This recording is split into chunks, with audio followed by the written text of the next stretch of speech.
Insert a nylon terminal block cartridge into the BMP21 printer. Press Label Type.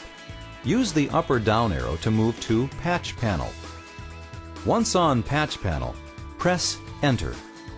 Use your right arrow key to move through 3 size options, which are the 2 preset sizes of 0.2 and 0.6 inches, and 1 custom size, which is indicated by a blinking cursor. To enter a custom spacing, type in your desired spacing. Now, arrow down to Serial. Then, use the right arrow to move between On and Off until the screen says On.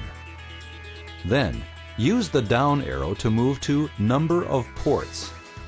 To change the number, either type in the desired number or use the right arrow until you reach the desired number. Then, use the down arrow to move to Rotation. Use the right arrow key to select between horizontal and vertical rotation. Once you are on the correct rotation, press Enter. Press Font Size. Use the down or up arrow to move to your desired font size, then press Enter. Now, type in your legend. Then, press Print.